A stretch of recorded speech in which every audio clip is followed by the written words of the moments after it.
All right, what's up, guys? We're back with another one today. Now, this video, it kind of spurred the moment, but last weekend, really nice weather in Japan. I was riding my bike around. I ended up in Akihabara, and I went to the arcade. That's a big deal. I haven't been to the arcade in a while, man. I haven't been in the arcade in a long time. So I went in there, it was, I wouldn't say popping. I wouldn't say it was like the old days when it was packed. But, for the weekend, there were a couple of people playing fighting games. Gundam was packed and everything. But I just thought that, it was nice to be back. It was nice to be back. It's been a while. So for this video, I just kind of want to recap and give you a little update. If you remember, about 1 year ago, I made this video where I shared a lot of information, right? Arcades in Japan are very close to disappearing. So yeah, before we get into it, before I talk about it, of course, guys, make sure you hit that subscribe button. Help me out. Come on, I'm begging every video. Let's go. Let's pump these numbers, baby. So real quick, I want to give a shout out to today's sponsor, none other than Mecha Arena. So yes, Mecha Arena is once again sponsoring Anime Illuminati. You love to see it. So what is Mecha Arena? So it's a team-based 5v5 arena shooter that's really easy to pick up and play, but has a surprising level of difficulty and competitive play under its hood. Here's me playing right now, of course, running the healer mech. Hold on, I got a little highlight to show you guys. Talking about competitive play, they got one of the best players in the business right here. Look at this play by me right here. Get back here, hold these missiles. 1, 2, 3, KO. But anyway, the game has dozens of mechs, each with unique abilities and play styles. In addition, there are a huge variety of weapons for you to unlock and upgrade. And of course, there are a ton of colors and skins you can use to customize your mech and build your perfect team. There are a bunch of amazing daily login rewards and events happening this month. You can get some Halloween skins, some weapons, and also right now they're giving away one of the cheapest weapons in the game. Here it is, the disc launcher. I got blown up by this earlier, so definitely it's something you want to check out. So yeah, once again, Mecha Arena is completely free to play on Android and iOS, and you can use my personal link or the QR code posted right there in the video to get a little head start. So right here you get the Forest digital skin, 200 A coins, and 10,000 credits to help kickstart your game. And if you're really good, you can play with me. So here's my ID right there. So add me, we can play together. But like I said, only if you're good. I don't want any of you scrubs bringing my rank down. But yeah, that's it. Once again, shout out to Mecha Arena for sponsoring today's video. I hope you guys will download it again with the QR code or the link, and I'll see you online. Anyway, back to the video.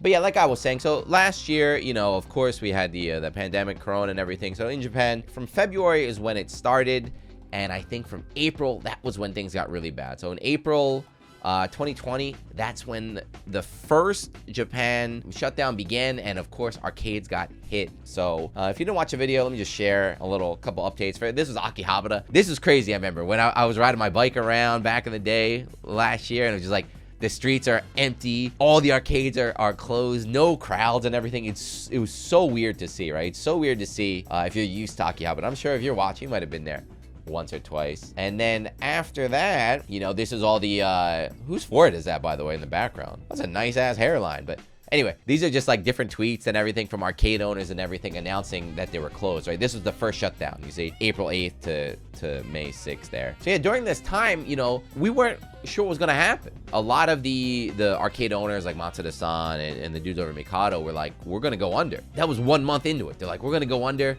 We don't know if we're gonna be able to last. Maybe they relied on some crowd donations. We had some crowdfunding and stuff.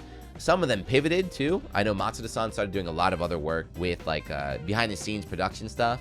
But unfortunately, even with all the support and everything over the years, we did lose a couple real ones. So let me show you this site called Kaiten Heiten, which means opening store and closing store. If you look here, you don't have to read Japanese. If you guys know your colors, it's pretty good. But the black right here in bracket means open, and the red means closed. So every red one you see is an arcade that shut down, and the black one's open here. But if I go back, look at all those red. Oh my God, look at all that red. But this is recent, If we go back to... this is like prime Corona time, but yeah, like red. Oh my God. Red. Everything is red. Holy crap. There's way more. If you want to see, check out that site. Like I said, Kaiten Heiten there. But we lost a lot of real ones. We lost a ton of arcades. Kind of the panic was that, man, maybe it's over. Maybe the arcade era is over. We even lost some big ones. So in Akihabara, was it Akihabara Club Sega number 2? I think it was it number 1 or number 2? I don't know, but one of the major arcades in Akihabara shut down. And just recently, this is a couple weeks ago, this is really big news. But yes, look at that crowd right there. This is Ikebukuro Club Sega, or Ikebukuro GEICO is what it's called. This is a really old arcade, really famous one. You might have been here, you might have visited, but all these crowded people in front of there are here saying farewell. They're saying farewell because this legendary arcade shut down. Things are not looking good out here in Japan. But now that things are starting to calm down, you know, what is it? What's it saying? Nature is healing, right? Nature is healing. Arcades are coming back. So this little one got me super hyped. So this little photos, this happened a little while ago. It was the last month, but I talked about it on Twitter. But these kind of tweets where it's just like random pictures of an arcade and some Japanese text, the natural reaction to me every time is like, oh, there goes another one. We lost another one, boys. You know, because I've seen this dozens of times. But this is actually something different. This is a new arcade opening up, which is, I was like, holy crap. A new arcade's opening up. So this is called Game Panic. This is right in Kabukicho, which is in the heart of Tokyo, the heart of Shinjuku. If you play Yakuza, you know, what do they call it in Yakuza? Kamurocho, that's what it's called in Yakuza. That's it. You might be able to see it in the next game. But yeah, so like this arcade came back. It's a new arcade happening in Tokyo. I was like, damn, wait, really? They're still making arcades? And then the biggest news, this is the one I just told you about, right? This is kind of stupid, but ready? Remember this one? I just talked about it like 30 seconds ago. We lost a legendary Club Sega. People were like crying. This blew. It was like 30,000, 40,000 retweets on Twitter. It's like, oh my God, I can't believe we're losing it. Well, it's back across the street. It's back, baby. We did it. This is the ultimate. This is like the ultimate clickbait, I guess. Yeah, the reason why they shut down. The reason why they shut down was because of, not because it was business, but because the building, the real estate agent wanted to tear down the building and do something else. So just keep the location, keep everything, just go across the street, and there we go. But again, that's another good sign for arcades here. But it's not just arcades too. Other stuff, cool stuff is happening too in Japan right now. So here we go. This is, as you see, Melty Blood right here. So this is a new, not arcade, what do you call this? Gaming bar or something? But this is right in Akihabara. This place is called EX Field in Akihabara. Unfortunately, they had very bad timing and they announced it before Corona happened, but they opened up during Corona. So like people couldn't really use it. But now we're starting to see this, you know, every week, like they're booked. More and more offline gatherings are happening here. Other places around Japan too. Fingers crossed, by the way. I heard a little birdie say that maybe Red Bull Gaming Sphere in Nakano might be coming back. If you know, that's where we held Fighting Tuesday for what, almost 2 or 3 years. If Red Bull reopens, maybe we got a Fighting Tuesday back, but they did all sorts of stuff. They had Thursday Street Fighter, all sorts of great stuff. But yeah, that's it. You know, like I said, I just wanted to give a little update here. Yes, unfortunately, Corona, it took a lot of arcades, a lot of places from us that we'll never get back, but arcades are still around. They still weathered the storm. In particular, the big ones. So these ones, these are major arcades, right? Like this Club Sega, Namco, Taito, they're like major corporations. They seem to still be okay. They'll still be around. So whenever you guys do visit Japan, you can still go to the big arcades. The one that is still a little bit concerned, and this is not just from Corona, but just because of the state of game general, are the smaller arcades. Those little guys are still kind of struggling just because of, you know, times are changing and everything. So if you do come to Japan, you know, it's great to go to Akihabara. It's great to go to all these big arcades. Make sure you at least take one trip.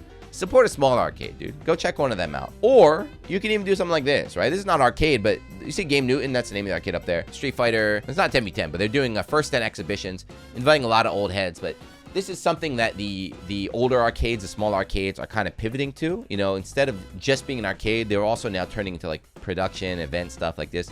So if you want to support arcades, check this out, twitch.tv/GameNewton. Give them Twitch Prime, give them bits, whatever you want, and help them out. But yeah, let me know, you know, what do you guys think? It's good news, right? It's good news. Like I said, when I went to the arcade on the weekend, it felt really good to be back.